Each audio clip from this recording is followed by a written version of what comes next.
समदं गुरु हे क्षणो। हे प्रभु, कंस रूपी कैंसर बहुत मथुरा में फैल गया है, इसलिए मैं डॉक्टर लेने के लिए आया हूं। भगवान को सारा रहस्य समझाया।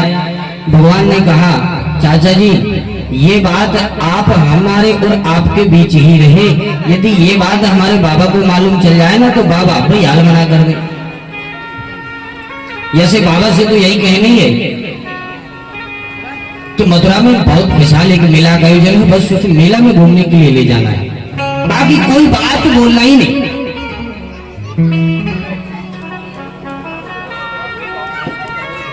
आज नंद बाबा ने जब अक्रूर जी को देखा तो तब भव्य स्वागत किया। कैसे आए? अक्रूर जी ने कहा नंद बाबा से कि बाबा हम आपके दोनों पुत्रों को लेने आए हैं, मथुरा में एक विशाल मेला का आयोजन हो रहा है, हम चाहते हैं कि दोनों वीर बालक वहां जाकर के उस मेले का कुछ आनंद लें। जो मेले की बात आई नहीं सोई नंद बाबा बोले भैया तब तो हम भी मेला घूमने चलेंगे।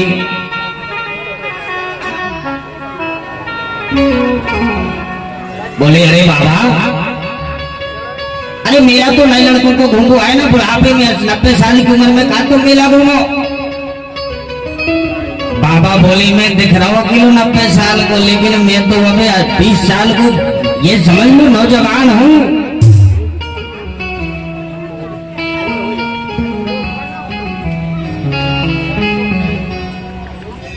तुरंत नाई बुलायो। नाई से कहा जाओ जाकर के सारे ब्रज में दुहाई लगाए दे। काहे की? बोले कह नहीं हो जे कोई मथुरा को मेला घूमने चाहे वो सब सकारे तैयार है जाए। अब क्या हुआ महाराज, नाई ने सीधे जाकर के ब्रज में पूरे में दुहाई लगाई, भैया जो भी मेला घूमना चाहे सकारे सब तैयार है जाए। जैसे ही प्रातः हुआ नहीं के साथ अपनी अपनी गाड़ियों में सामान रख के और सीधा मेला घूमने के लिए तैयार हुए और चल दिए। अब यहां से जो जाने की तैयारी हुई नहीं,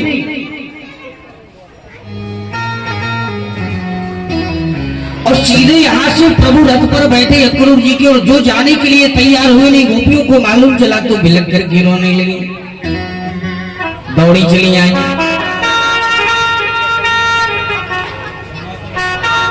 पेड़े कटारे तिपारे की रीत की, मांग की पाद की धारी की जय हो। कुंडल जाय कपोलन पे, मुस्कान धीर प्रहारी की जय हो। बिलक करके रोने लगी। वहां से रोती हुई गोपियों को जब मालूम चला तो एक आपस में सब एकत्रित हुई और आपस में कहती हैं अरे सखी तुझे कुछ सोने को मिला? हाँ सखी मिला। क्या मिला? बोले आज हमारे कन्हैया यहाँ से जा रहे हैं मथुरा के लिए। आज तो ऐसे लग रहा है कि जैसे हमारे प्रभु हमसे इतने दूर जा रहे हैं कि जैसे मानो हमारे शरीर से प्राण ही जा रहे हैं। श्याम तन श्याम धन श्याम ही हमारो धन, हमें सखिया ठोयाम श्याम ही से काम है।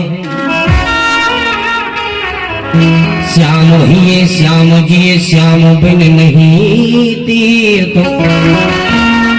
आधरे की लकड़ी आधार नाम श्याम है।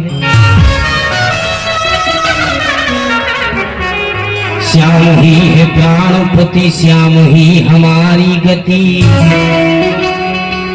श्याम सुखदाई सो भलाई शोभा धाम है।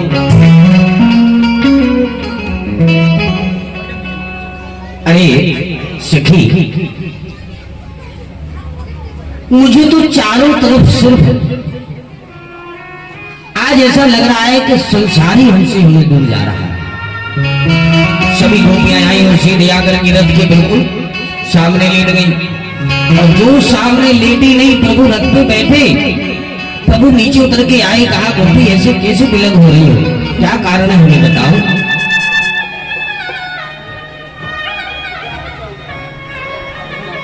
बोले नहीं, आप प्रभु ये बताओ कि अभी के जाओ पर आओगे कब?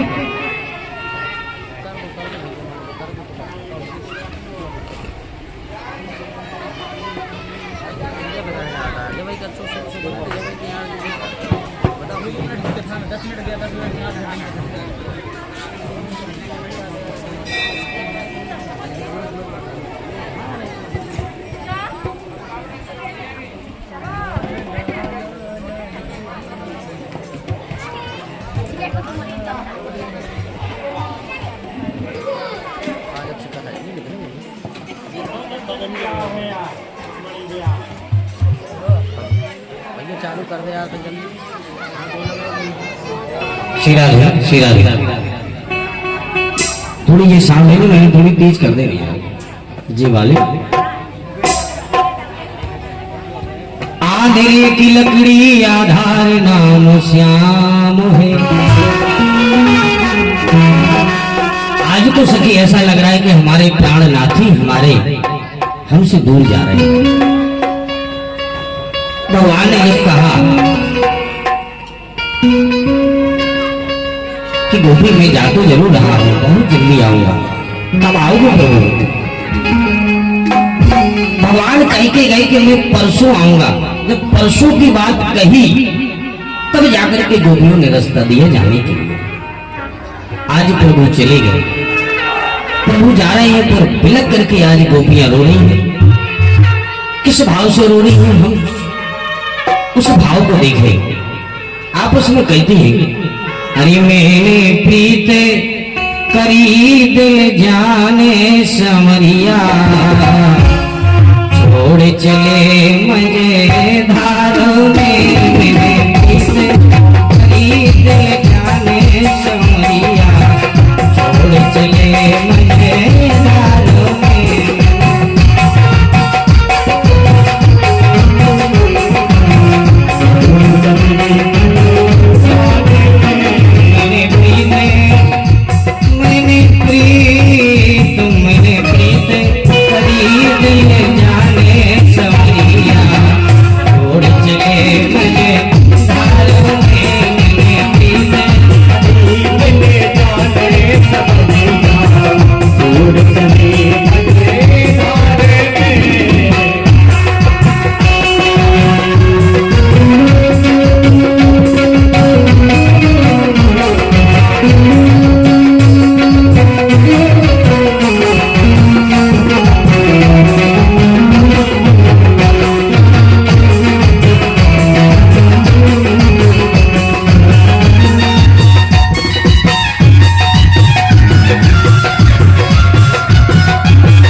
जो मैं पहला से सो जानती, जो पहला से जो जानती, जो मैं पहला से सो जानती, जो पहला से सो जानती, जो मैं पहला से हाँ, जो मैं पहला से हाँ, जो मैं पहला से सो जानती। मोरे संगे मोरे संगे मोरे संगे गीत समरिया, छोड़ चले मुझे धारों में। गीत ले जाने समरिया, छोड़ चले मुझे धारों में।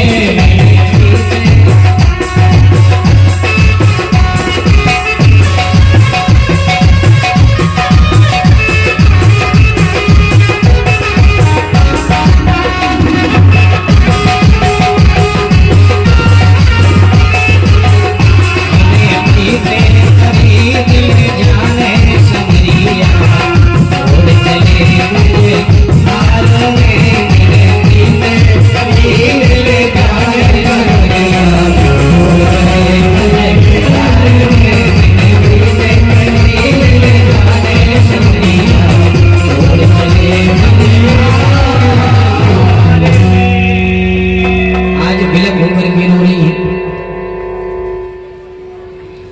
समस्त गोपियों के हृदय से ऐसा लग रहा है, समस्त गोपियों के लिए कि मेरे प्राण ही हमसे दूर जा रहे हैं। भगवान को लेकर के गुरु जी चले। जैसे ही सामने पहुंचे, कालिंदी का जब कलरव देखा, कल कल कल्लोल करती हुई कमनिया, कालिंदी का कलरव तो कुंठित हो जाता है। जब उस कालिंदी के तट को देखा तो अक्रूर जी के मन में थोड़ी सी जागृत विचार हुए नहीं कि मैं क्या स्नान करूं। जो स्नान के निमित्त कहा कि क्यों भैया आप लोग करोगे स्नान, क्यों कन्हैया दाऊ ये तुम करोगे? बोले नहीं चाचा हमको तो डर लगता है। और अक्रूर जी गए सीधे स्नान के निमित्त। जो स्नान करने पहुंचे और जो यमुना में डुबकी लगाई नहीं कि रथ समेत और सीधे जल के अंदर दिखाई दी। जो अंदर देखा तो देख के घबरा गए, हे भगवान अभी कुछ समय पहले बोल रहे थे कि हमको डर लगता है और मैं यहाँ अंदर आ नहीं पाया कि हमसे पहले ही आ गए। जो इसे बाहर निकले तो बाहर निकलते ही देखा तो किनारे पर रथ के ऊपर कृष्ण और बलराम। पुनः डुबकी लगाई तो पुनः फिर वही दृश्य। बाहर देखा ज्यों का त्यों। तीसरी बार जब डुबकी लगाई प्रभु रथ समेत जब दिखाई दिए तो हाथ जोड़ करके सुंदर सी वंदना करने लगे कि हे प्रभु मैं समझ गया कि आप सर्वशक्तिमान हैं। इस संसार में कंस तो क्या, संसार की ऐसी कोई शक्ति नहीं कि जो आपको परास्त कर सके। आज मुझे पूर्ण विश्वास हो गया कि मैं जिसको लेने आया हूं वो बालक नहीं, वो एक ब्रह्म है। बस प्रभु लेकिन इस दास का आपके चरणों में सिर्फ इतना ही निवेदन है कि प्रभु सबसे पहले आप इस दास की कुटिया में अपने चरणों को थोड़ा सा रखेंगे। भगवान ने कहा चाचा जी अवश्य आपकी इच्छा पूरी होगी। और आशीर्वाद लेकर के बढ़िया स्नान करके और अक्रूर जी प्रसन्नता से लेके चले आ रहे हैं, क्योंकि अभी तक डर था कि ऐसा ना हो कि जिसको मैं लेके जा रहा हूं उसको कहीं कंस ना मार दे। पर जब प्रभु के दर्शन हुए तो अक्रूर जी गदगद होकर के लेके जा रहे हैं। आज पहुंचे भगवान के साथ समस्त ग्वाल बाल और नंद बाबा के समेत समस्त ब्रजवासी पहुंचे। पहुंचते ही कुछ समय शेष रह गया, शाम होने में कुछ समय था। कन्हैया बोले बाबा ने कहा आपकी इच्छा हो तो मेला थोड़ी सुने आज घूम लो। बाबा बोले कन्हैया थोड़ी बात पर तो बिल्कुल भरोसा ना है, आज बड़ी इतनी दूर से आए हैं, बड़ी आज रात्रि में विश्राम कर मेला कौन आदि घर को, अरे काफी दिन भरो रहेगो, यहाँ से कल सकारे से जाइए ना घूमने के लिए। ना बाबा अरे कछु आज मेला घूमे, कछु ने काल घूमे। बाबा बोले हम जाने दारी के तो अरे त्या भाई हाल मेला घूमे जाए, ना जाने कौन से लड़ाई बेटा के आ जाए, जैसे तो मैं बिल्कुल भरोसा ना है। तब तो दाऊ भैया बोले बाबा मुंह पे भरोसा है?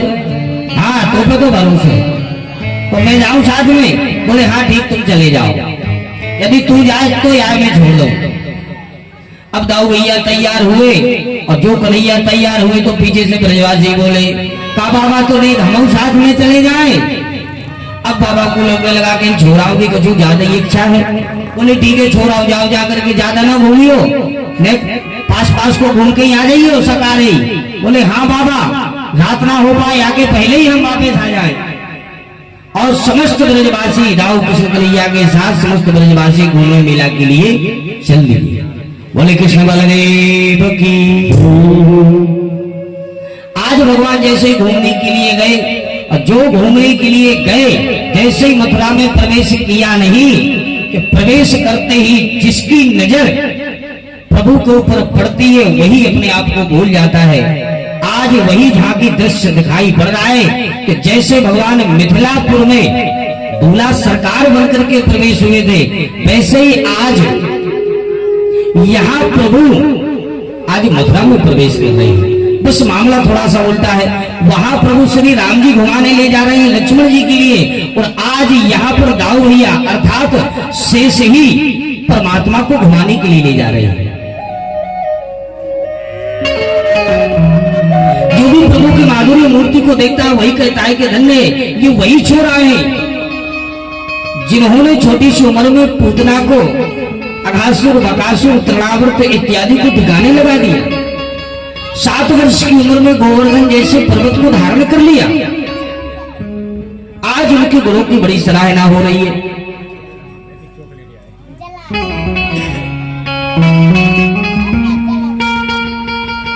ब्रजवासी बोले कन्हैया मोह कछु समझ में आ रही है का? बोले यहाँ के लोग ना तेरी तरफ बाड़ी गिरा के देख रहे हैं का? थोड़ी कछु रिश्तेदारी है। कन्हैया बोले रिश्तेदारी कछु ना, जो यहाँ के राजा है ना वो अपने खास करके मामा जी लगे। अच्छा मामा जी लगे? तब तो ब्रजवासी बोले दारी की अब मुझे समझ में आई कि तू क्यों बंठन के आओ है। ऐसे तू चमकीले बड़ी है, चमकीले चमकीले कपड़ा पहन के आओ। अरे तू अपने मामा के पे आओ, सो तू बंठन के आओ। अरे मैं को मोह को बता दे तू, वहां के जो राजा है तो वो अपने मामा है, तो हम भी बंठन के आते। देख ले हम ये कैसे फटे चटे कपड़े पहन के आ गए। तू जा भाई मेला घूमने, हम नहीं जाएंगे। बोले चिंता ना करो, ये अपने मामा को गांव है, यहाँ में सब व्यवस्था है, चिंता ना करो। और सीधे महाराज चल दिए धोबी घाट। जो धोबी घाट में पहुंचे, धोबी घाट में पहुंचते धोबी उसे कपड़े मांग रहे थे। तब तक महाराज मालूम चला कि एक विशाल अच्छा बढ़िया सुंदर राजसी वस्त्र पहन करके धोबी और बढ़िया सिर पे पोटली और चांदी का डंडा लिए चलाए आवे। जो चांदी का डंडा लिए चलाए आवे, भगवान पहुंचे। भगवान पहुंचते ही और जैसे ही नजदीक आया, नहीं कि नजदीक आते ही भगवान बोले मामा जी राम राम। धोबी तो आंखें फाड़ के देख लगा, हे भगवान इसका मैं कैसे मामा, ये मेरा भांजा कहां से आ गया? क्यों ये कौन है तू, हमको ना पहचानो? अरे हम भैया वृंदावन से आए हैं, कन्हैया हमारा नाम है, कन्हैया नाम है। अरे तब तो हमें मालूम है, हम सब जाने महाराज ने बुलाओ ना तुम्हें। हाँ भैया महाराज ने बुलाओ है। तुम कौन हो भैया? तुम तो हमें महाराज के कछु खास लगो।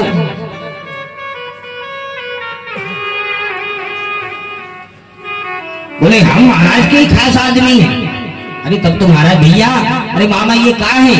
बोले मामा मामा मत बोलो, तुम जानते नहीं हो। कन्हैया बोले भैया मामा के तो जो भले जावे वे सब मामा के, गांव के तो सभी मामा लगे। यहाँ से भैया हम मामा बोले, अब हमें क्या मालूम कि तुम नहीं हमारा मामा भैया मामा। ऐसे नाराज ना हो भैया, ये पुतलिया में कहा है? बोले हम अपने महाराज के कपड़े लिए हैं, वस्त्र लिए हैं, इनसे तुम्हें क्या मतलब है? बोले कछु ना, बस इतना ही है कि जो ये आप कपड़े लिए हो ना, ये हमारे ये छोटे छोटे ब्रजवासी, इनको एक जोड़ी दे दो। तब तो और क्रोध में भर गया। अरे तुम ब्रजवासी, तुम गैया चराने वाले, ग्वाल बाल वन में भटकने वाले, इधर उधर घूमने वाले, तुम राजनी वस्तुओं को क्या पहन करके जानो? अब तो आग बबूला हो गया। भगवान मन में सोचने लगे कि देखो तो, क्योंकि भैया जितने राजा में ठाट बाट नहीं होती, उससे ज्यादा उसके मंत्री की ठाट बाट होते।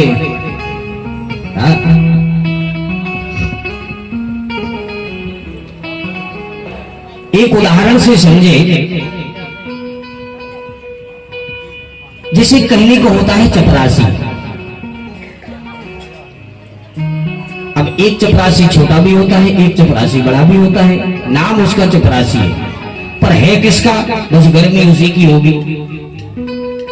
जैसे प्रधानमंत्री का पीए होगा, तो प्रधानमंत्री का पीए हल्के फुल्के अधिकारियों से तो बात नहीं करता हो, पर है क्या? बोले चपरासी।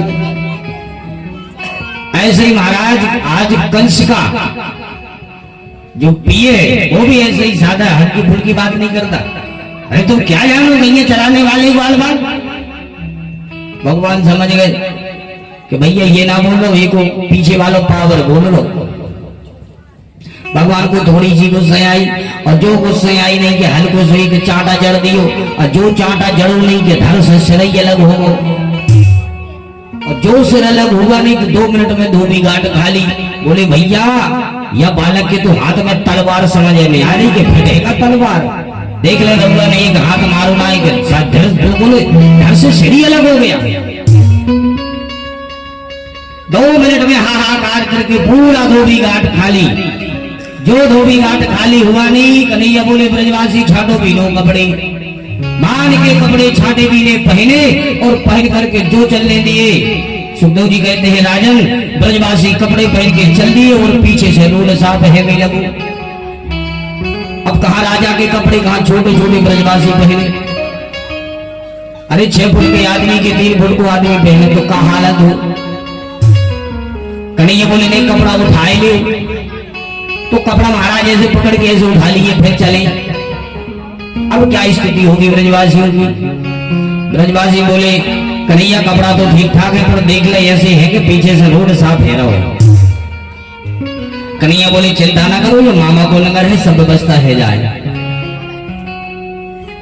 जो दर्जी जैसे आगे बढ़े नहीं कि दर्जी ने देखा, दर्जी देखते ही घबरा गया, हे भगवान ये कौन सा मॉडर्न जमाना का फैशन का ये नया कट पीस है।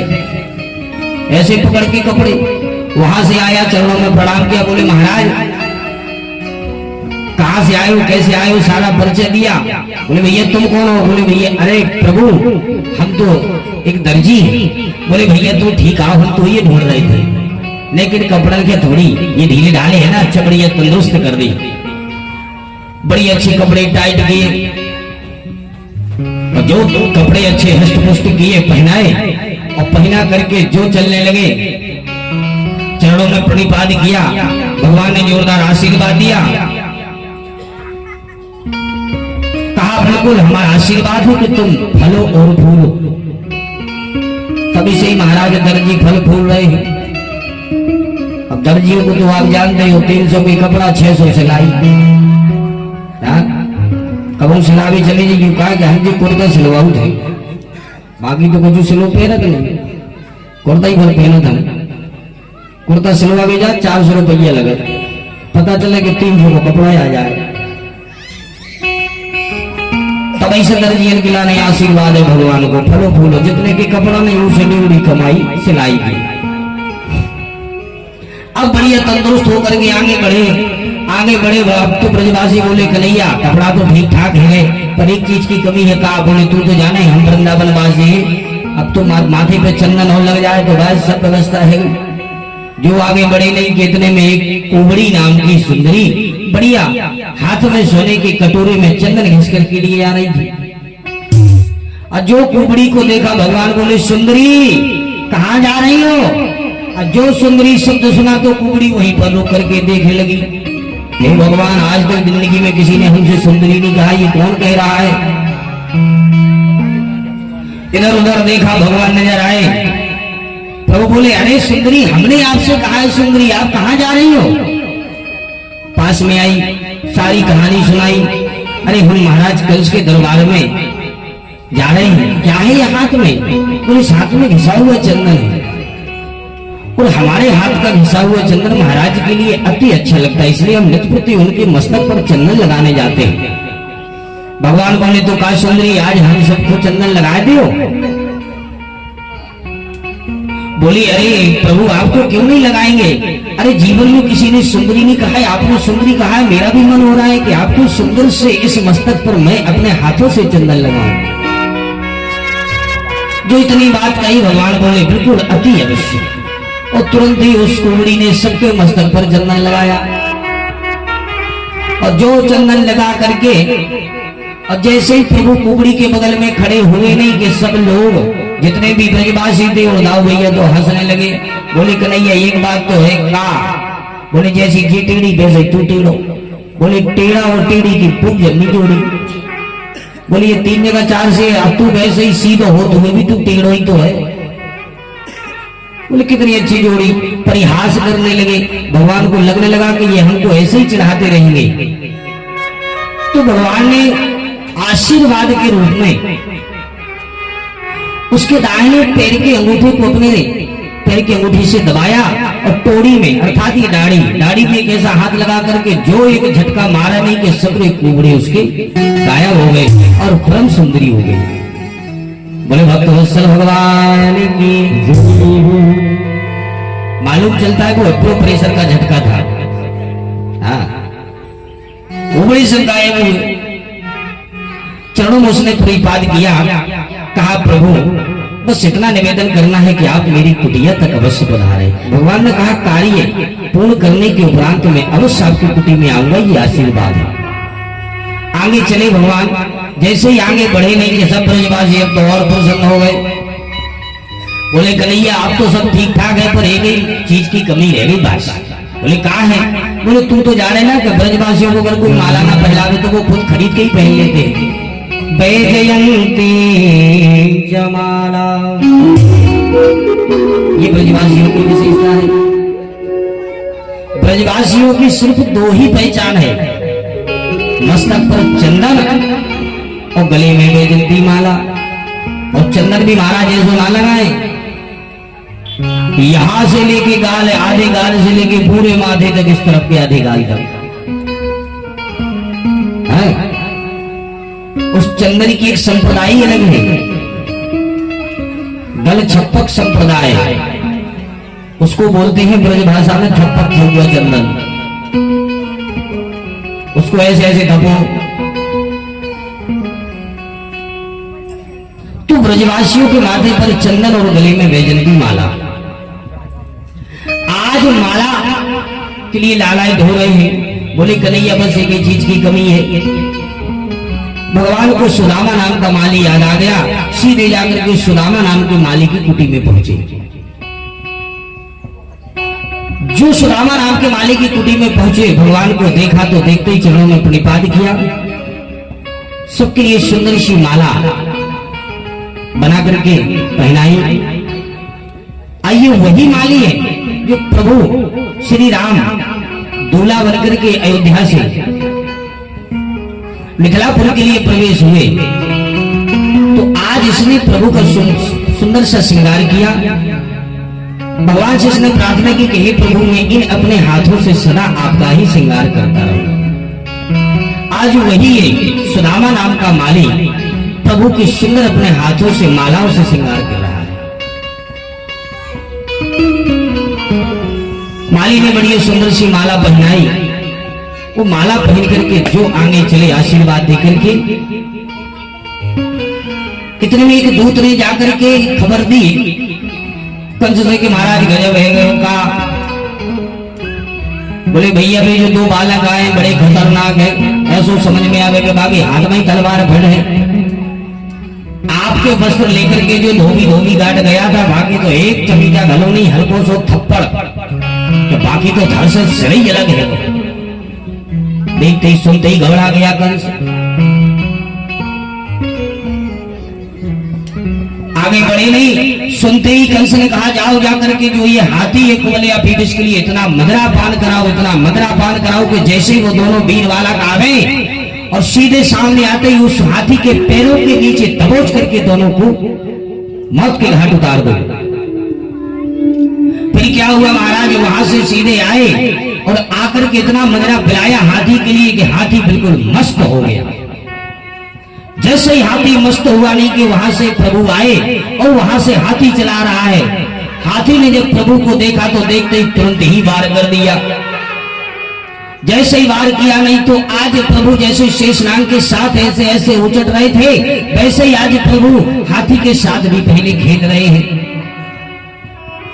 और खेलते खेलते भगवान ने जो छलांग मारी सबसे ऊपर जाकर के सिर पर बैठे, सिर पर के पर एक पाद प्रहार किया और पाद प्रहार करते ही एक हाथ से ये दांत और एक हाथ से ये दांत, दोनों दांतों को ऐसे पकड़ के जो झटका लगाया और झटका लगा करके एक दांत फेंका दाऊ भैया की ओर और एक हाथ दांत स्वयं पकड़ करके जो दोनों भैयाओं ने पिटाई की तो पिटाई करते ही हाथी कुमलिया पीठ गोविंदाय नमो नमः।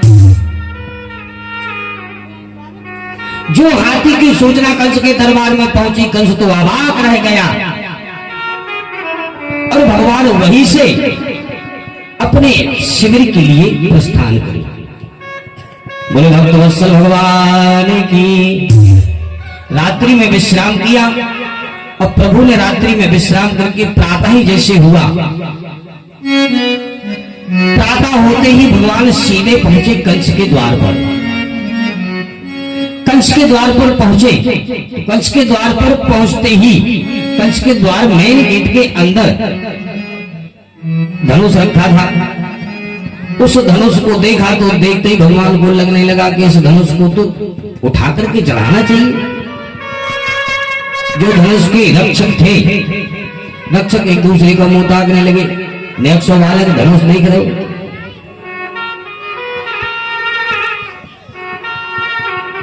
परिवार बोले अरे ब्रजवासी तुम कहा जानो ये धनुष धनुष।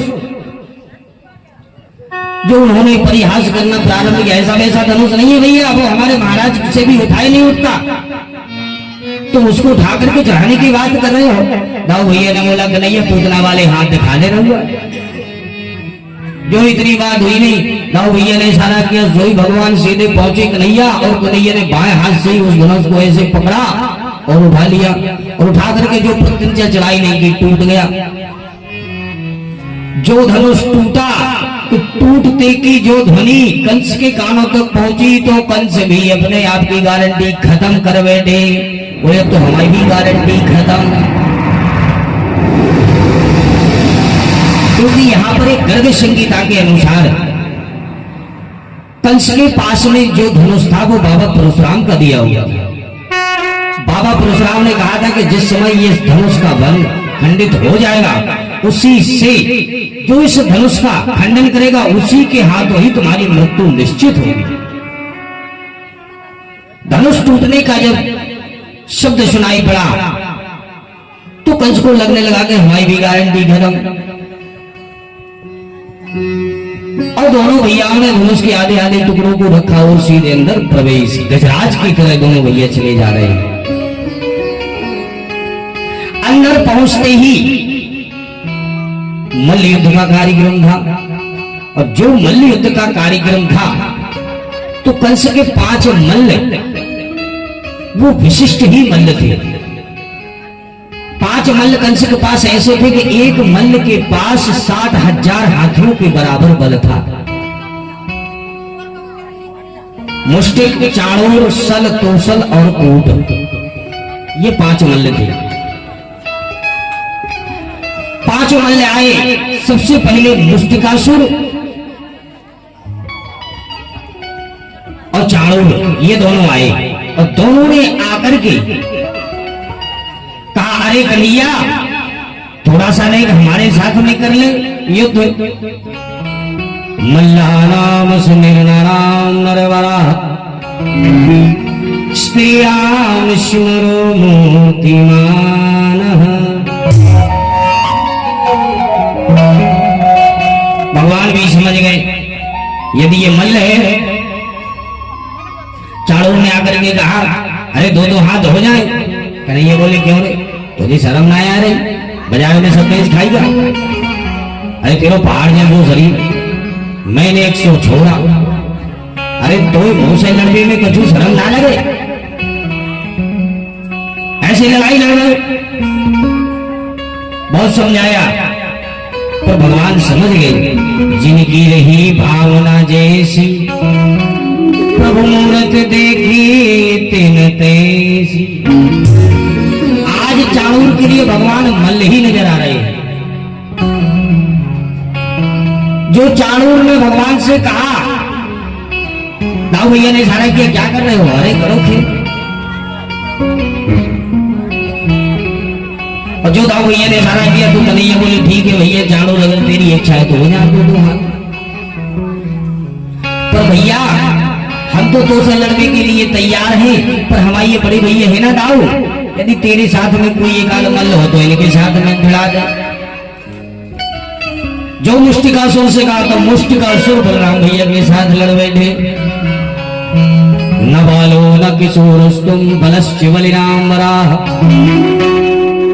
लील ये बहुत ये सहस्त्र विवसत्वभे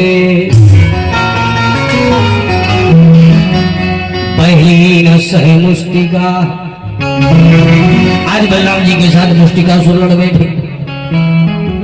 अब चाणूर भगवान कन्हैया के साथ और मुष्टिकासुर बलराम के साथ, चारों एक दूसरे से भिड़ करके धीरे धीरे मालूम चला कि द्वंद्व युद्ध होने लगा। युद्ध होते होते होते होते दाऊ भैया ने इशारा किया, कन्हैया यहाँ युद्ध करने नहीं आए। तो तुरंत ही भगवान ने देर नहीं की और चाणूर के चरणों को पकड़ करके चारों तरफ जब चक्रगंदी की तरह घुमाया, चारों कोने चित्र घुमा करके नीचे पटक दिया तो चकनाचूर हो गया। तो गोविंदाय नमो। दाऊ भैया ने भी देर नहीं की, मुष्टिकासुर को एक मुष्टिका रगड़ दी। तो गोविंदाय नमो नमः। सल तो सलाए, इन दोनों को भी ठिकाने लगाया। कूट भी आया। कूट ने विचार किया कि मैं चरणों में प्रणाम करने के बहाने जाऊंगा तो सीधे प्रणाम करने के बहाने जाकर के पैरों को ही पकड़ करके पछाड़ दूंगा तो इनका कल्याण हो जाएगा। भगवान उसकी मनस्थिति समझ गए और जो चरणों में प्रणाम करने आए नहीं कि प्रभु ने जो एक लात का प्रहार किया सो कूट को ऐसे कूट दिया कि धरती में ही चला गया। तो गोविंदाय नमो नमः। जो हल्के पतले मल्ल थे सब भागते नजर आए।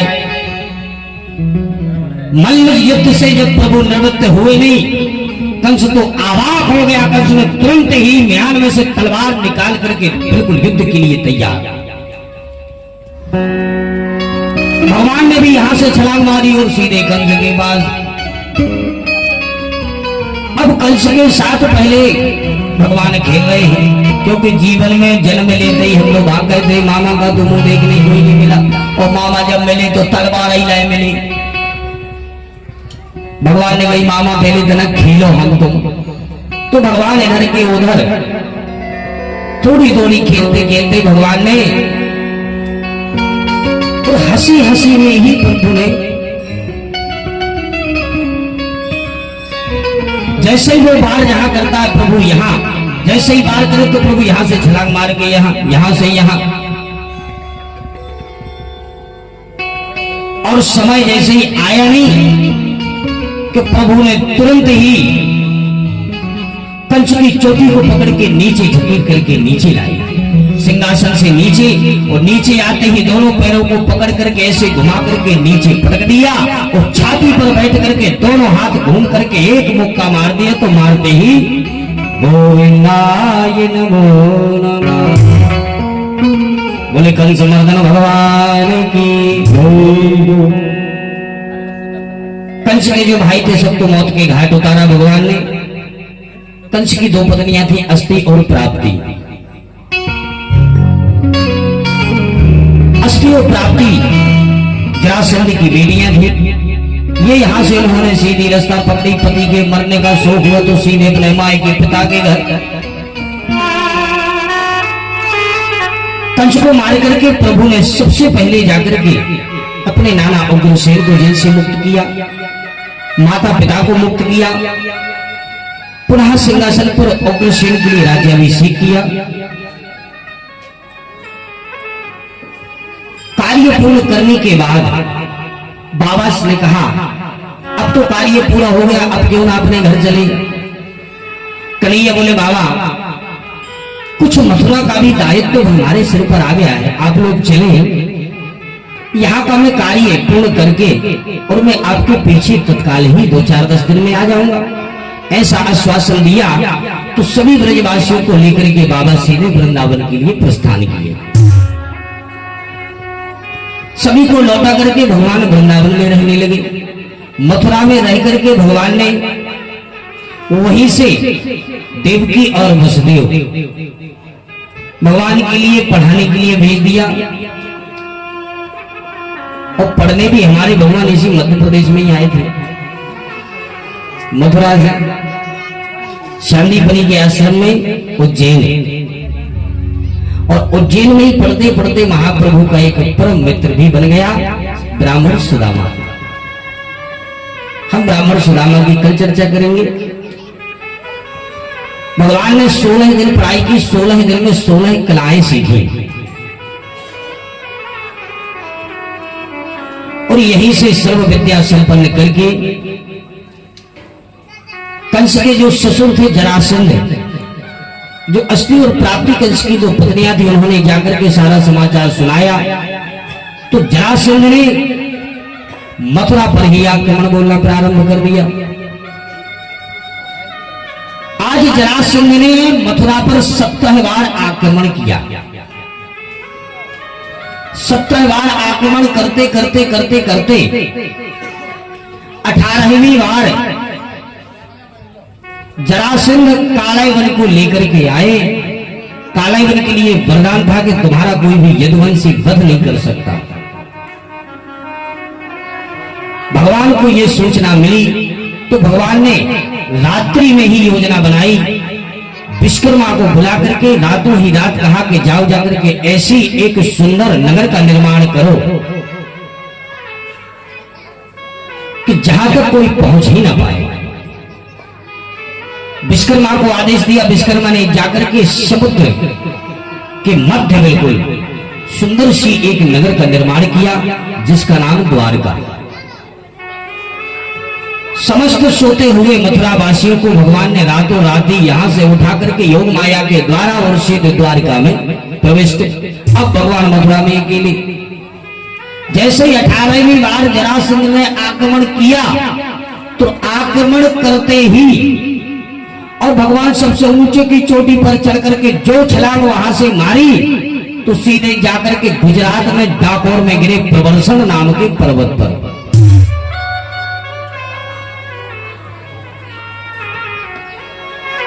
प्रवर्षण नाम के पर्वत पर जाकर के छलांग मारी। उसी प्रवर्षण नाम के पर्वत में एक गुफा थी जिसमें राजा मुचकुंद सो रहे थे। मुचकुंद राजा के लिए भी वरदान था समस्त देवताओं का कि जो भी तुम्हारी नींद से तुम्हें जगाएगा और जिस पर तुम्हारी दया दृष्टि ये नजर पड़ जाएगी वो जल करके भस्म हो जाएगा। राजा उसी गुफा में सो रहे थे। भगवान यहां से अंदर हुए, अपने पीतांबर को निकाल करके राजा मुचकुंद के ऊपर उड़ाते गुफा में चले गए। और जैसे ही कालायवन पीछे से आया उसने पीतांबर को देखा तो उसको लगने लगा कि ये कन्हैया ही यहाँ छुप करके बैठ रहा सो रहा है। जैसे ही मन में जागृत हुई नहीं कि उसने पादप प्रहार किया और जो पादप प्रहार किया नहीं तो सोते हुए राजा मुचकुंद की नींद खुली। और जैसे ही नींद खुली आंखें जैसे ही कालायवन पर पड़ी तो कालायवन नजर पड़ते ही भस्म हो गया। गोविंदाय नमो नमः। तुरंत प्रभु वहां से आए, चतुर्भुज रूप में राजा मुचकुंद को दर्शन दिया और सुंदर सा आशीर्वाद दिया और वहां से प्रभु सीधे द्वारकापुरी में प्रस्थान किया। और द्वारकापुरी में प्रस्थान होते ही प्रथम विवाह है भगवान ने रुक्मिणी के साथ राक्षसी विधि से संपन्न किया। परीक्षित कहने लगे महाराज राक्षसी विधि से संपन्न किया, ये मेरी बात समझ में नहीं आई। बड़े विस्तार से हमें सुनाइए कि भगवान ने राक्षसी विधि से संपन्न कैसे किया।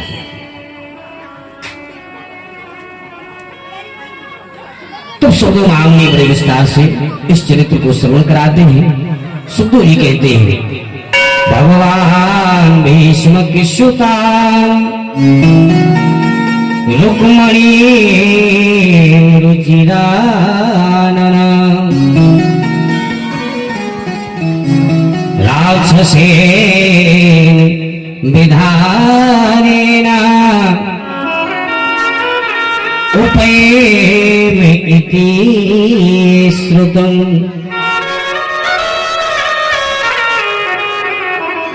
हमारे प्रभु ने राक्षस विधि से कैसे विवाह किया था, कृपा करके बताओ महाराज। सुखदेव जी कहते हैं राजन राजा से भीष्म को नामा विदर्भाधिपति महा। विदर्भ देश के अधिपति राजा भीष्म जिनकी बेटी का नाम था रुक्मिणी। भीष्म के 5 पुत्र थे, रुक्मी, रुक्मरथ, रुक्ममाली, रुक्मकेशी और रुक्मी। 5 पुत्र और 5 पुत्रों में एक इकलौती बेटी जिनका नाम था रुक्मिणी। आए कोई ना कोई ब्राह्मण जो भी द्वार में भीष्मक जी के आता भगवान के द्वारकानाथ के गुणानुवादों को सुनाता। सुनते सुनते रुक्मिणी ने एक दिन अपने मन में संकल्प लिया, मैं यदि विवाह करूंगा तो एकमात्र द्वारकानाथ के साथ करूंगी, अन्यथा जीवन में कुंवारी मर जाऊंगी पर विवाह नहीं करूंगी। अकाल का निर्णय ले लिया।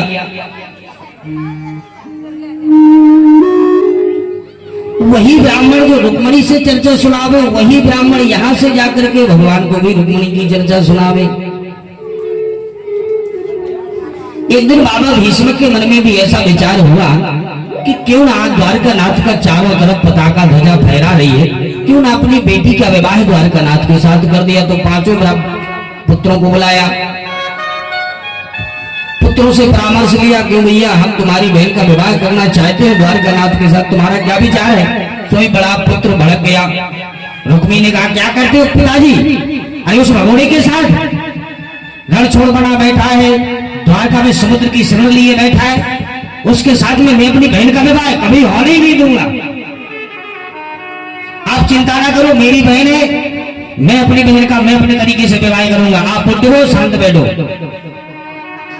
बोले ठीक है बेटा, जैसे तुम्हारी इच्छा। और तुरंत ही बोले आपको इतनी विवाह की जल्दी पड़ी है, मैं अभी जाता हूं और दमघोष का जो पुत्र शिशुपाल है मैं उसके साथ अभी रिश्ता पक्का करके आता हूं। सीधे महाराज क्या हुआ, रुक्मिणी चला गया और रुक्मिणी ने जाकर के सीधे दमघोष के यहाँ पहुंच करके और दमघोष के पुत्र शिशुपाल से कहा कि हम तुम्हारी साथ अपनी बहन का विवाह करना चाहते हैं, तुम परसों बारात लेके आ जाना। इतना कह करके आया और सीधे घर में आकर के कहने लगा, भैया विवाह की तैयारी करो। क्यों, बोले परसों बारात आ रही है। जो पिताजी ने सुना तो सुनते ही आवाज रह गए, हे भगवान परसों बारात आ रही है। अरे भैया कोई तैयारी तो करो, सगाई अगाई तो होने दो। बोली ये मॉडर्न में जमाना है, जो कुछ करना है बारात यहीं आएगी, सब यहीं कर लेना। मैंने बोल दिया वो आ जाएगा परसों बारात लेकर के। और जो परसों की बात सुनी नहीं तो रुक्मिणी मन में सोच रही कि हे भगवान मेरे परसों विवाह होने वाला है, अब मैं क्या करूं। सीधे भगवान रुक्मिणी सीधे अपने बड़े भैया अर्थात बड़े भैया के भवन में पहुंची और भाभी के सामने बैठ कर रोने लगी। भाभी को सारी कथा व्यथा सुनाई रुक्मिणी ने। तो भाभी, मैंने जब से भगवान द्वारकानाथ के गुणानुवादों को श्रवण किया है तब से मैंने मन में एक संकल्प लिया है कि मैं यदि विवाह करूंगी तो एकमात्र द्वारकानाथ के साथ, नहीं तो जीवन में कुमारी मर जाऊंगी पर विवाह नहीं करूंगी।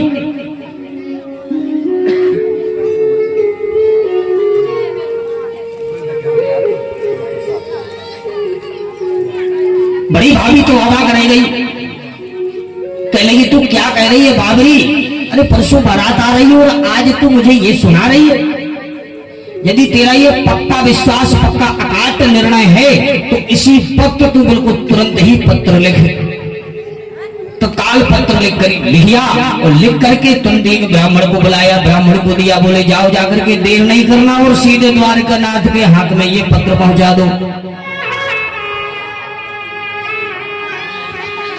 ब्राह्मण को पत्र दिया, ब्राह्मण ने पत्र लिया और सीधे द्वारका के लिए प्रस्थान किया। जो द्वारिका में प्रस्थान ब्राह्मण किया नहीं, ब्राह्मण को देखते ही भगवान ने पहले बढ़िया सुंदर सुंदर सा उसका पूजन किया, नहलाया धुलाया, षोडशोपचार विधि से पूजन किया, भोजन कराया। तब जाकर के पूछा, ब्राह्मण देव आप कहां से आए हो। यदि कोई ब्राह्मण द्वार पे आ जाए वो ब्राह्मण के आते पूछो क्यों पंडित जी कहां से आए, और हो सकत करो खा ले आओ, हो तुम आए तो भूख लगी हो।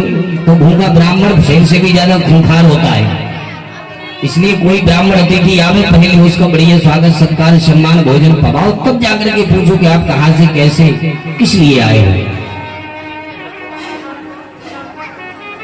आज समस्त जब पूछा ब्राह्मण देव आप कहां से आए हो, तब ब्राह्मण ने सारा परिचय दिया, हम विदर्भ देश से आए हैं और महाराज एक पत्र लेकर के आए हैं। और जो पत्र भगवान द्वारकानाथ को दिया भगवान ने कहा नहीं ब्राह्मण, इसे आप ही पढ़िए। ब्राह्मण देव बोले महाराज क्षमा करें, इस पत्र को हम नहीं पढ़ सकते, राजनीति पत्र होता तो हम पढ़ लेते, आपका प्राइवेट पत्र है, आप ही पढ़ो तो अच्छी बात।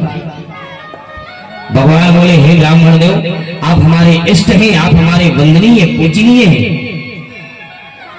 मैंने ऐसा जीवन में कोई कार्य नहीं किया कि जो ब्राह्मणों से अलग हो। मैं ब्राह्मणों से छुपा करके कोई कार्य नहीं करता, इसलिए आप निश्चिंत होकर के इस पत्र को सुना दें। तब क्या हुआ महाराज, उस पत्र को खोला और खोल करके सुनाने लगे। ब्राह्मण देव क्या लिखा है पत्र में, हम आप ही सुने। श्रुत्वा गुणानुभुवन सुंदर श्रवतां ते निर्वीक्ष कर्ण विवरैर् हरतो तापम् रूपं दशां दृशिमतामखिलार्थलाभम् त्वयच्युता विशति चेत्तम पत्रपुण्य। हे अच्युत, हे भुवन सुंदर, हे द्वारिकानाथ, मैंने आपको जीवन में कभी नहीं देखा, पर जो भी ब्राह्मण मेरे द्वार पर आए उनसे मैंने आपके गुणानुवादों की चर्चा सुनी है, तब से ही मैंने आपका एक चित्र बना लिया कि आप ऐसे होंगे, आप ऐसे होंगे।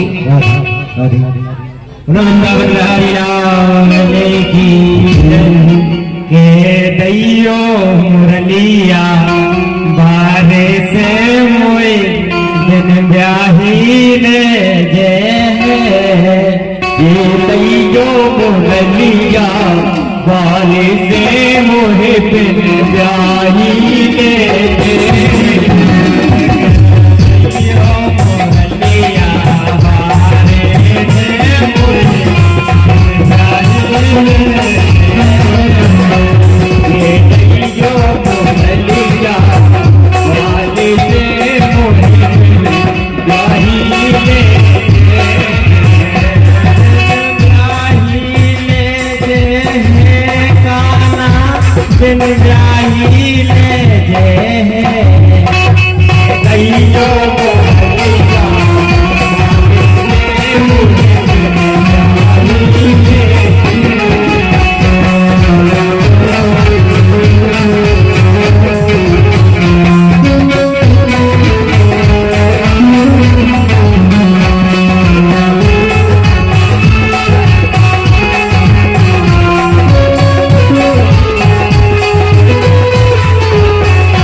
श्याम सुंदर भगवान की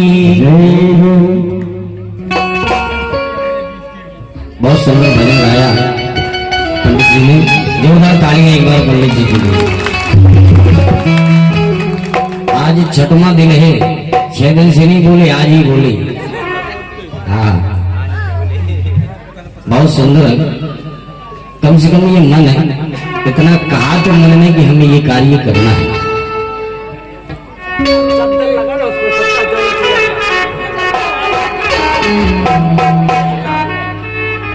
हे अच्युत, हे भुवन सुंदर, हे द्वारिकानाथ, मैंने आपको जीवन में कभी देखा नहीं, पर जो भी ब्राह्मण ने आकर के आपके गुणानुवादों को मुझे श्रवण कराया है, तो मैंने आपके हृदय में एक चित्र बना लिया कि आप ऐसे होंगे। इसलिए हे प्रभु, ऐसा ना हो कि शेर के भाग को कोई गिद्ध उठा करके ले जाए। आप आइए और हे प्रभु, आप मुझे यहां से ले जाइए। मेरे घर में एक परंपरा है, जब कोई शुभ कार्य होता है तो गिरजा पूजन के लिए हम लोग गिरजा मंदिर जाते हैं गौरी, इसलिए वही आकर के और हमें ले जाना। यदि आप नहीं आए तो जीवन में मैं विवाह नहीं करूंगी।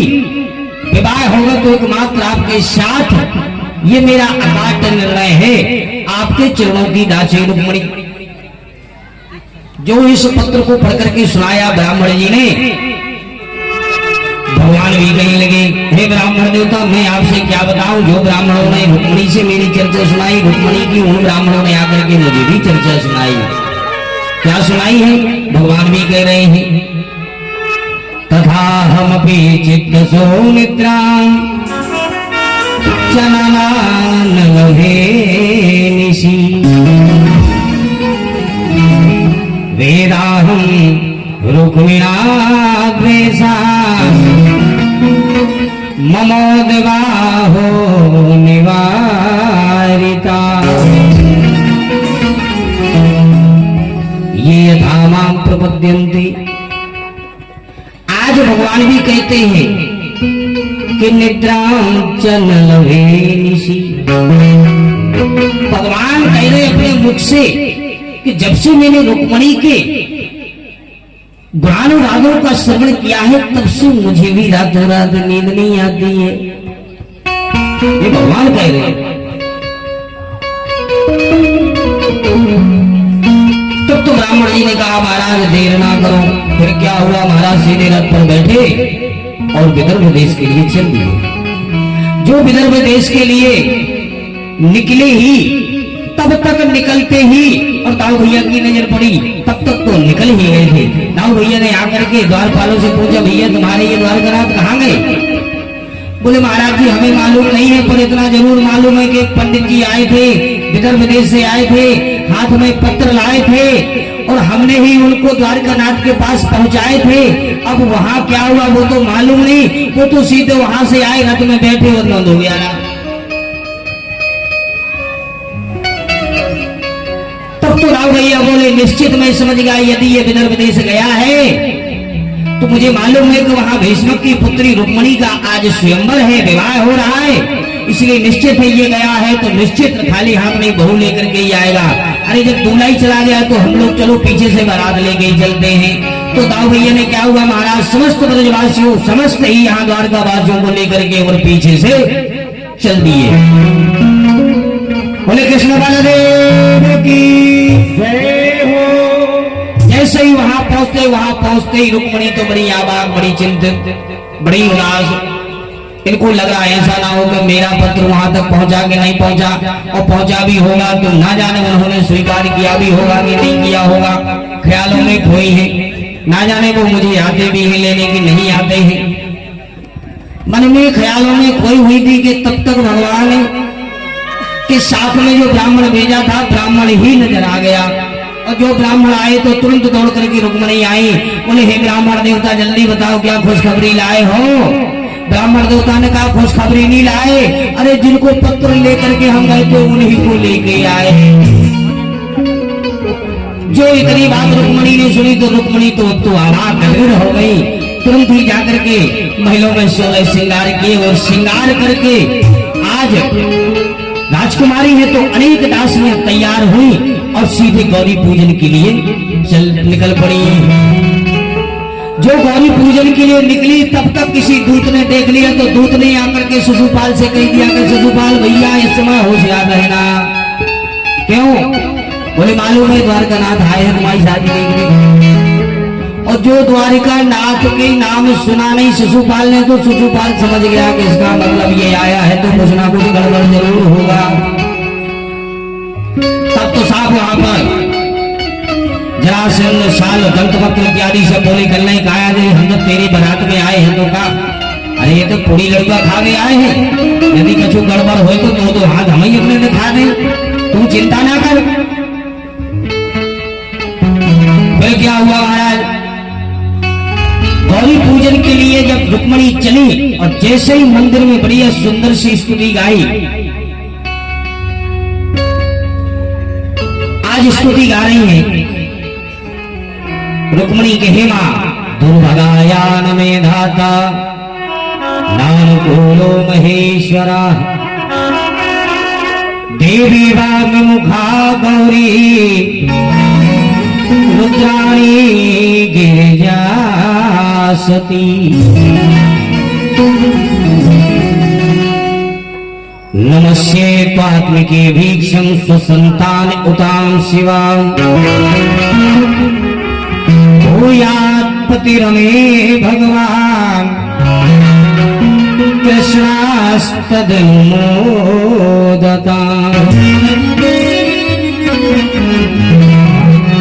हे मातेश्वरी, हे मैया द्वारकानाथ, कृष्ण ही मेरे पति बने ऐसा मुझे वरदान दीजिए। मन जाहि राचि मिलहि सोबरु सहज सुंदर सावरो करुणा निधान सुजान शील स्नेह ज्ञान तेराविरो। मन जाहि राचि मिलहि सोबर, ये मेरी मन की भावना कहती है। मन जान राच्यों मिलहि सोबर, हमें वही वर चाहिए। और कौन वर चाहिए? सहज सुंदर सावर। जो ये वरदान मांगा तो माँ गौरी ने भी जोरदार आशीर्वाद दिया, बोले जाओ जाकर के तुम्हें कृष्ण ही पति रूप में प्राप्त होंगे। और जो वहां से निकली, मंदिर के बाहर आते ही जब देखा तो तमाम शिशुपाल की तरफ से आए हुए बराती खड़े हैं।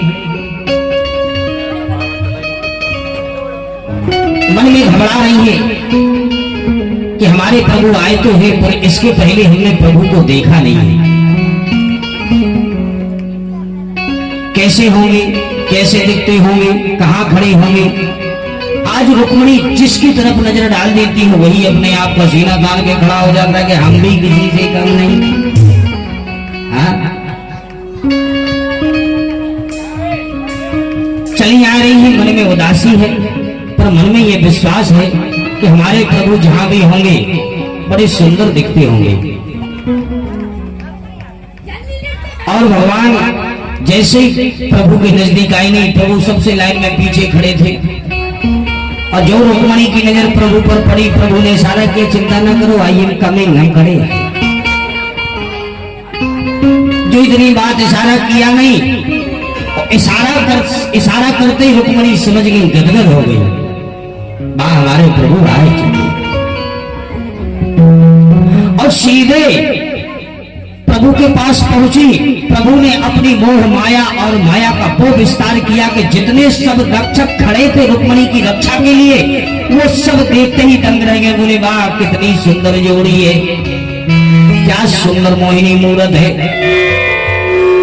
सब पर भगवान ने मोहिनी का पर्दा डाल दिया और भगवान ने देख रही कि तुरंत ही हाथ पकड़ के रथ पर बिठाला। दारुक सारथी से कहा हूं, और जो हूं कहा नहीं कि बस 9 2 11 2 चाबुक लगाए नहीं कि घोड़े में दौड़ना प्रारंभ किया। अब यहाँ से रथ जा रहा है और सभी सराहना कर रहे हैं। बोले क्या गजब का घोड़ा है, क्या बढ़िया सुंदर सोने के पहिए हैं, क्या सुंदर जोड़ी है। तब तक तो मालूम चला कि रथ निकल गया। और जो रथ निकला नहीं, बाद में ध्यान आई एक बराती बोलो क्यों काय को क्योरेदारी के पन काय को खड़े हैं। तब सबको होश में आया, बोले भैया हम तो रुक्मणी की रक्षा के लिए खड़े हुए। बोले क्या रक्षा करेंगे, वो तो द्वारकानाथ ले गए पकड़ के। तब तो साहब पीछे से बोले भैया मारो पकड़ो, भागने ना पाए ये भगोड़ा। धीरे धीरे बड़े भैया रुक्मी के पास बात पहुंची। रुक्मी भी तुरंत रथ पर बैठ करके और द्वारकानाथ का पीछा करने लगा। पीछा करते करते आगे चल करके रुक्मणी ने द्वारकानाथ भगवान के रथ को छेक लिया। दोनों में द्वंद युद्ध होने लगा। युद्ध होते होते होते होते भगवान ने 2-4 मुक्के नाम से लगाए और लगाते ही मुक्के रुक्मी जैसे ही परास्त हुआ नहीं तो रुक्मणी ने तुरंत चरणों में पकड़ लिया। कहा प्रभु आपको मालूम है ये हमारे भैया हैं, ऐसी मत कृपा करना कि ये सीधे ही चले जाएं। जो इतनी बात की नहीं तो भगवान बोले, अरे देवी ये कोई तुम्हारा भैया है तो हमारा भी तो कोई लगता है। तो तुरंत ही भगवान ने रुक्मी के बालों को मुंडन करके छोड़ दिया। तब तक वहां से दाऊ भैया आ गए, और जो दाऊ भैया आने के दाऊ भैया ने कहा, अरे कन्हैया तू बहू को लेकर घर पहुंच, तब तक मैं सब हूँ भाई, सब हूँ। बढ़िया ठिकाने लगा के पीछे से आए। फिर क्या हुआ महाराज, दाऊ भैया आए नहीं, कन्हैया यहाँ से बहू को लेके गए और दाऊ भैया हल फंसा के, और जो मुसल मारे सो चित्त के पट हो जाए। दंड महासंग्राम हुआ। तभी से वहां भगवान पहुंचे द्वारकानाथ, और यहाँ क्या स्थिति हुई, सीधे शिशुपाल ने जाकर के और जिस डोले में दुल्हन को ले जाना था उसी डोले में जाकर के ये झुक गया।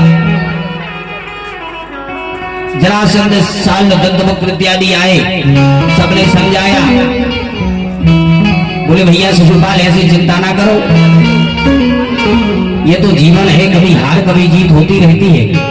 शिशुपाल ने कहा, भैया हम कामों लेकर के जाए, अरे जिस नगर से, जिस भवन से हम अपने सिर पर मोर रख करके आए थे, ये डोला जिस दुल्हन को लेके आए थे, इस डोला को क्या हम खाली लेकर के जाए? इससे अच्छा तो है कि मैं मर जाऊं। क्या मुंह दिखाएंगे अपने गांव में जाकर के लोगों को लिए? तब जरासंध ने कहा, अरे भैया हम कहा बताए, तुम्हारे लिए हमारे दामाद कंस का भी इसने वध किया था, तो मैंने भी ऐसा नहीं इसका पीछा छोड़ा, मैंने 17 बार इस पर आक्रमण किया मथुरापुरी पे, फिर भी उसने मुझे पराजित करके भगा दिया। 18वीं बार जब मैं कालेबन को लेकर के गया तो उसको मथुरा ही छोड़नी पड़ी। आज देखो मेरे आक्रमण के द्वारा ही इसने मथुरा छोड़ करके द्वारकापुरी बनाई है, लेकिन फिर भी मैंने हिम्मत नहीं हारी। तब शिशुपाल को लगने लगा कि इसका मतलब हमसे भी ज्यादा बेशरम लोग यहाँ पड़े हैं, तो भी हमारी तो एक ही बार विजय हुई, पराजय हुई है, ये तो 18 बार पराजय होकर के भी बढ़िया सीना तान के चल रहे हैं, तो हमें कौन सी एक बार में कौन सी आपत्ति है। तभी से शिशुपाल भगवान का कट्टर दुश्मन हो गया और 100 गालियां प्रभु के लिए सुनाने लगा। आज भगवान सीधे द्वारका में पहुंचे, और द्वारका में पहुंचते ही और भगवान का प्रथम विवाह रुक्मिणी के साथ बड़ी विधि पूर्वक शास्त्रोक्त विधि से संपन्न होगा। आइए हम और आप भी उस विवाह में सम्मिलित होकर के बढ़िया उस झांकी का आनंद ले। लगे दूल्हा सा तू दिलदार सावरे, तना पाप करवा दो भगवान के, ऐसे यहाँ माला पहना दो कि लगे दूल्हा सा तू दिलदार सावरे, तेरा किसने किया है सिंगार सावरे, तेरा किसने किया है सिंगार सावरे, तेरा किसने किया है सिंगार सावरे।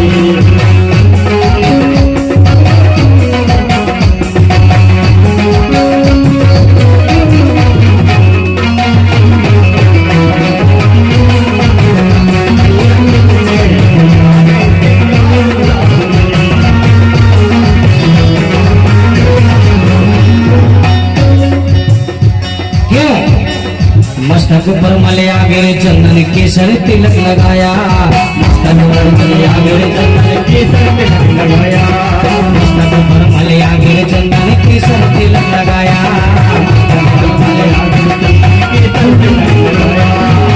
मुकुट कानों में कुंडल इत्र बहुत झलकाया, मुकुट कानों में कुंडल इत्र बहुत झलकाया, रहे दरबार सावरे, मांगता रहे दरबार सावरे, तेरा किसने किया है सिंगार सावरे, तेरा किसने किया है सिंगार सावरे, तेरा किसने किया है सिंगार सावरे। लगे दूल्हा सा तू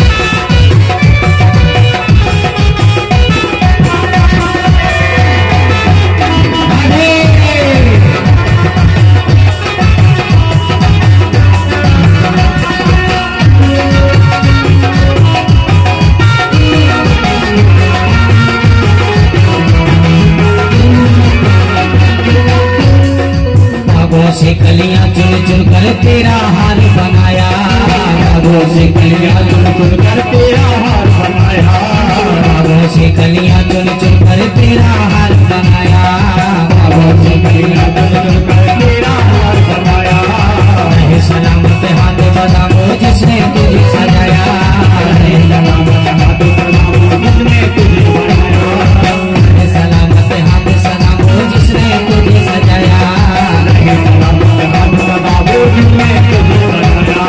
ये सजदा रहे दरबार सामने, ये सजदा रहे दरबार सामने, किसने किया है सिंगार सामने, किसने किया है सिंगार सामने।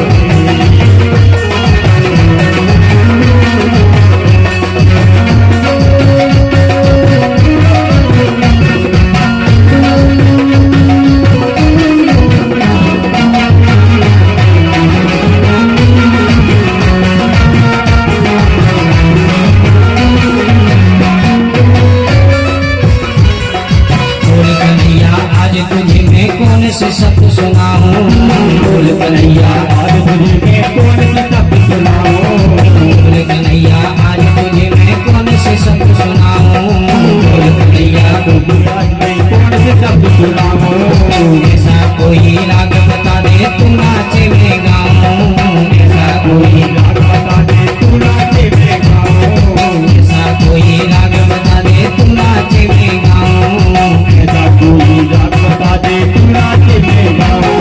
मैं नाचता रहूं दरबार सामने, मैं नाचता रहूं दरबार सामने, तेरा किसने किया है सिंगार सामने, तेरा किसने किया है सिंगार सामने, तेरा किसने किया है सिंगार सामने।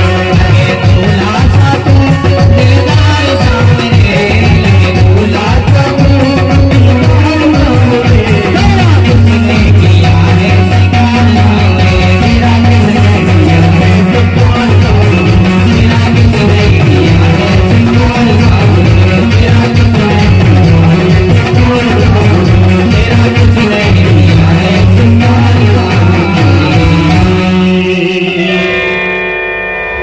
बोले कृष्ण बलदेव की जय हो।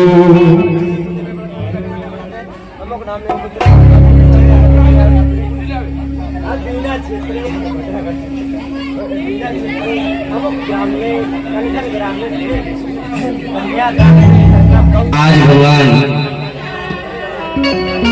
किस माधुर्य मूर्ति को देखकर के साबस पर और देखिए ओम बरागन चंद्र नमः बरागन द्वारकावासी सब गदगद हुए। चंद्र देव नमः कन्या चंद्र देव नमः कन्या चंद्र देव नमः स्वस्ति तिलगुणा स्वस्ति तिलका।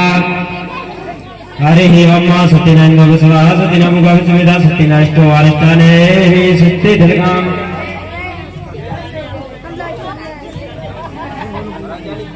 स्वस्ति तिलकं भोगमुदान नैवेद्यं समर्पयामि आजमनीम्। ओम नभ्याज मंत्रज्ञं दिव्यो नुतिश्रुदेवतमोर्दाभ्यामोर्दातुद्रासदारुकम् आग्रहण। हरे बात मंडप छाए रुक्मणी दिव्यो श्याम व्यामोह आए।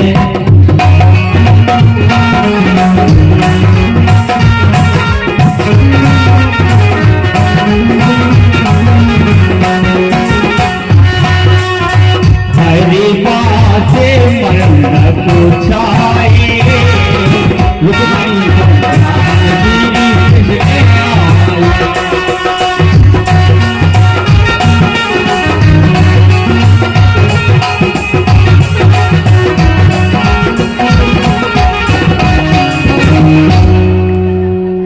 आज बड़ा ही खुशी का दिवस है।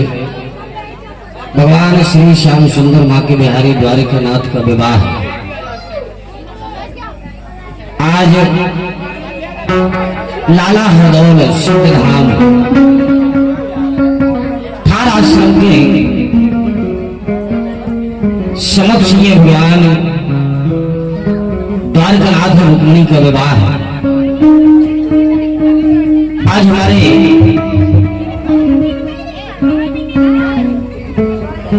प्रभु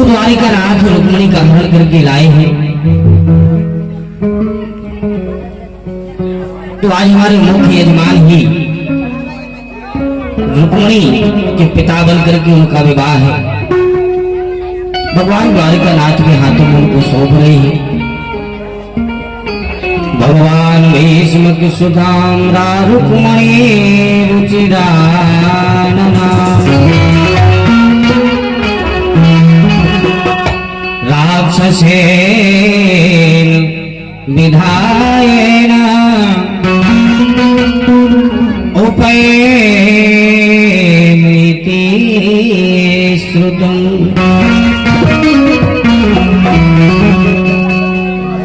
रुक्मिणी क्या है? साक्षात महालक्ष्मी। सभी लोग बैठेंगे, 5 मिनट कथा होगी। 5 मिनट के बाद हम कथा को विराम करेंगे।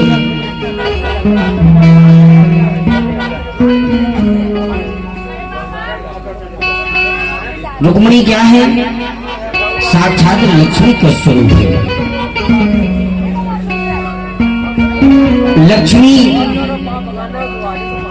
का जो पति है वो तो नारायण ही है। आज शिशुपाल लक्ष्मी को पाने के लिए आया तो उसी डोले में छुप करके जाना पड़ा। जिस डोले को लेकर के आया रुक्मिणी को लेने के लिए, आज उसी डोले में छुप करके जाना पड़ा। ऐसे ही हमारे प्रभु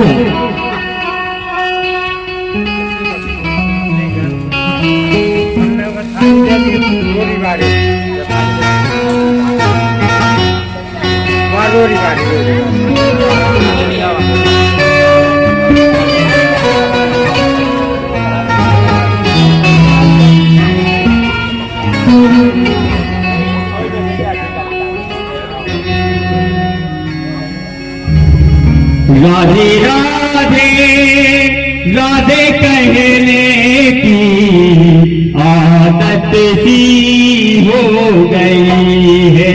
राधे राधे राधे कहने की आदत सी हो गई है।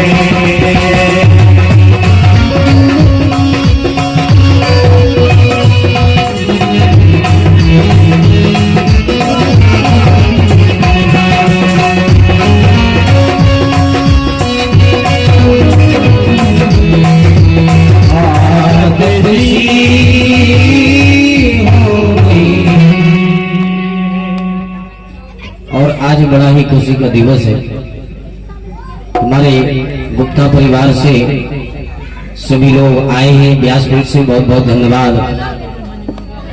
मैं आपको धन्यवाद देता हूं। आप आसन ग्रहण करें। और सबसे बड़ी खुशी की बात,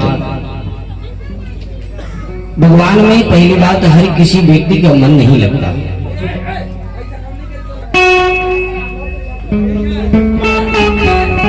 धन हो तो धन के साथ में यदि धर्म ना हो तो वो धन किसी काम का नहीं। धन के साथ साथ धर्म का होना अति आवश्यक है। भगवान ने जितना धन दिया उस धन से विशेष एक मन ऐसा दिया है कि धर्म में सदा निवृत्त रहो। मैं प्रभु से ही प्रार्थना करता हूं कि गुप्ता परिवार सदा ऐसे प्रभु के चरणों में सदा आत्मसमर्पण, ये मन, ये बुद्धि, ये विचार सदा प्रभु के चरणों में ऐसे ही बने रहे। ये कभी उनके चरणों से विलग ना हो। बोल वृंदावन बिहारी लाल की। तो रुक्मिणी क्या है? लक्ष्मी स्वरूप। लक्ष्मी का जो पति है वो नारायण है। हम किसी भी रूप में आज लक्ष्मी का पति बनने के लिए शिशुपाल आया तो उसी डोले में छुप करके जाना पड़ा जिस डोले में लेने के लिए रुक्मिणी को आया था।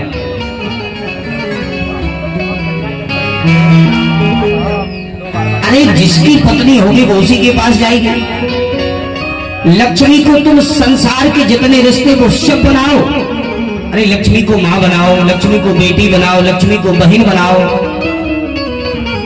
वो सब बनने के लिए तैयार, पर लक्ष्मी को अपनी पत्नी मत बनाओ। लक्ष्मी को यदि दासी बना लिया तो समझ लो कि नारायण कभी ना कभी किसी ना किसी रूप में आकर के, और वो तो उसकी है, उसकी थी, उसकी रहेगी, इसलिए वो किसी ना किसी रूप में आकर के एक हाथ पकड़ के झपट्टा मार करके वो तो ले जाएगा। भगवान ने यदि हमारे लिए सर्वस्व दिया है, लक्ष्मी का जो पति है वो पति ही रहेगा। तुम लक्ष्मी पति मत बनो, लक्ष्मी पुत्र बनो। यदि लक्ष्मी को पाना है तो लक्ष्मी पुत्र बन जाओ। और यदि हम पुत्र बन करके यदि रहेंगे तो निश्चित है कि लक्ष्मी हमारे सदा साथ रहेगी। अपने आप को यदि लक्ष्मी पति मान लिया, जैसे आज शिशुपाल ने लक्ष्मी पति माना अपने लिए, तो लक्ष्मी पति माना नहीं तो फिर डोले में छुपना पड़ा।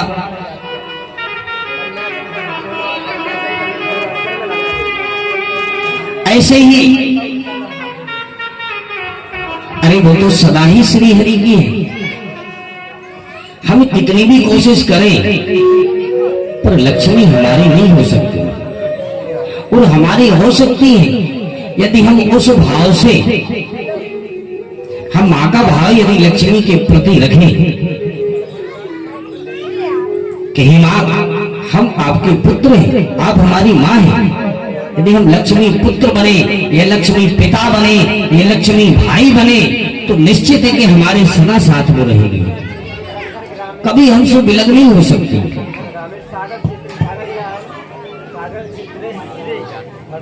माया माया सब भजे माधव भजे न कोई,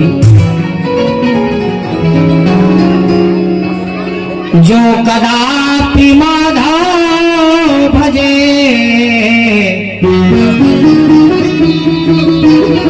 तो माया चेरी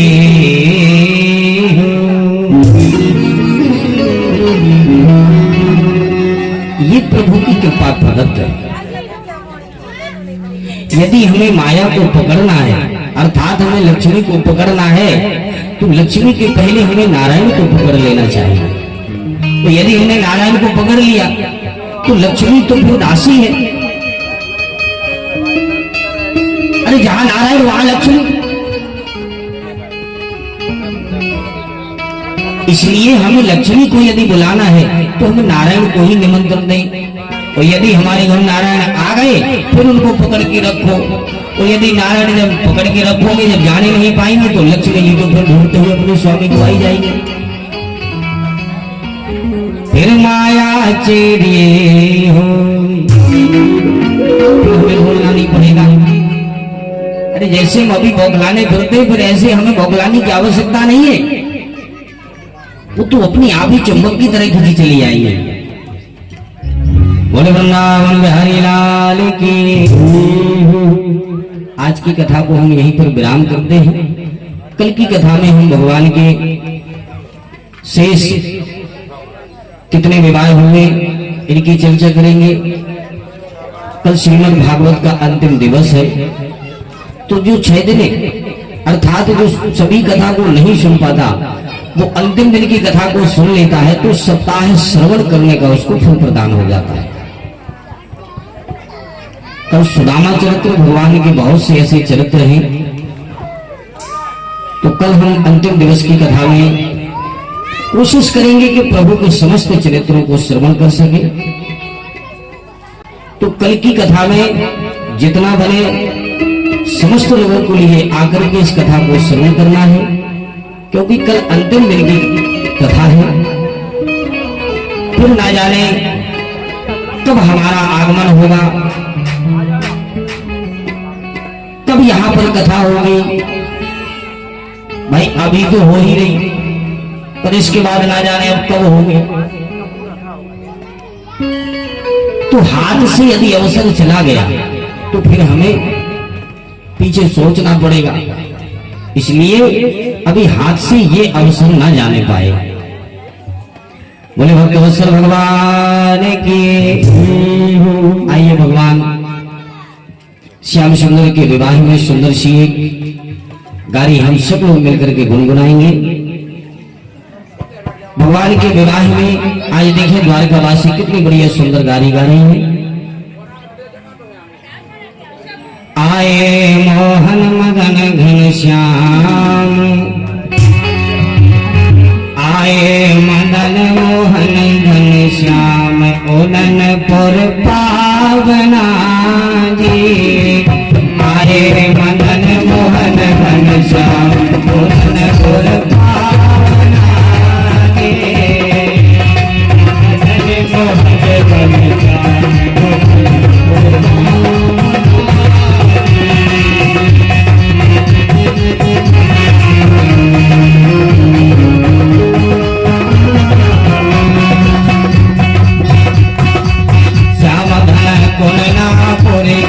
नारी श्याम घन कुलनापुर के, नारी श्याम घन हस हस देवे नारी श्याम घन हस हस देवे गारी।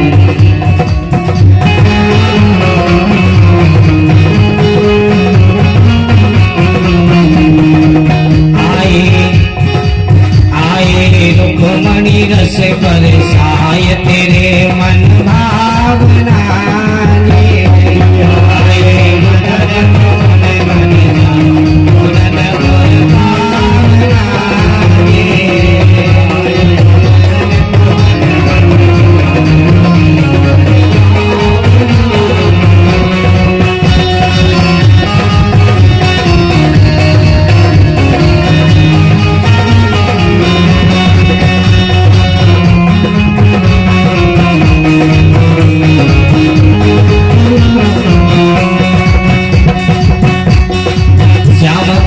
सखी सुभद्रा बेन, श्याम थारी सखी सुभद्रा बेन, याने लगाए अर्जुन से नैन, याने लगाए अर्जुन से नैन, याने लगाए अर्जुन से नैन, याने लगाए अर्जुन से नैन।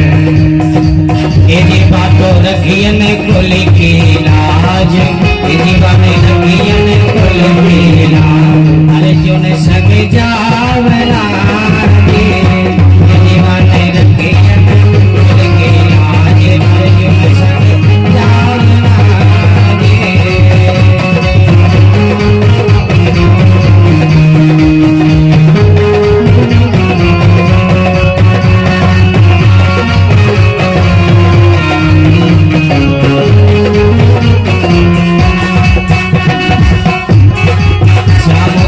बुआ कुंती में, जानकारी बुआ ये कुंती में। इस गारी को क्या जब विवाह होता है तो विवाही लोग गारी गाते हैं, जब माताएं बड़ी भावुकता से गारी गाती है। श्याम थारी बुआ कुंती नारी, श्याम थारी बुआ कुंती नारी, जिने घर जायो करन कुमारी, जिने घर जायो करन कुमारी, जिने घर जायो करन कुमारी, जिने घर जायो करन कुमारी। क्यों? यदि बाकी लगी सूरज से ने, बाकी लगी सूरज से ने, यदि बाकी लगी सूरज से आनंद मचावना।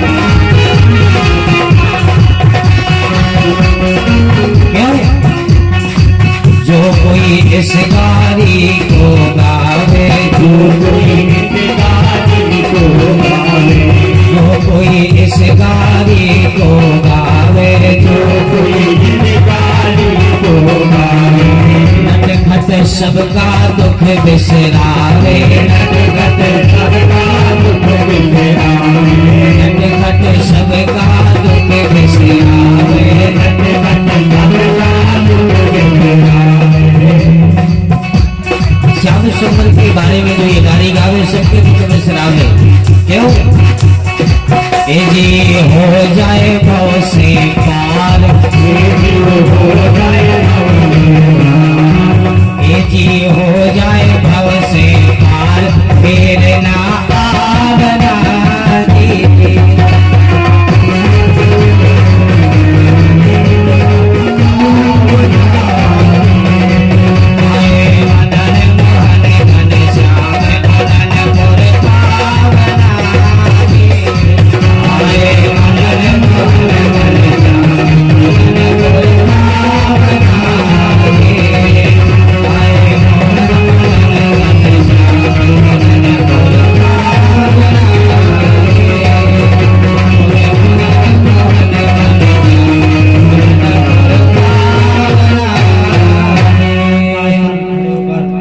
श्याम सुंदर भगवान की, द्वारिकानाथ की,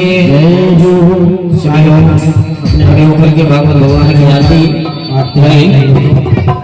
हरि ओम चंद्रमा मनसो जा सखिसो सोजो अयनाथ रुद्रानाय सवारसि लखादुनीरजा।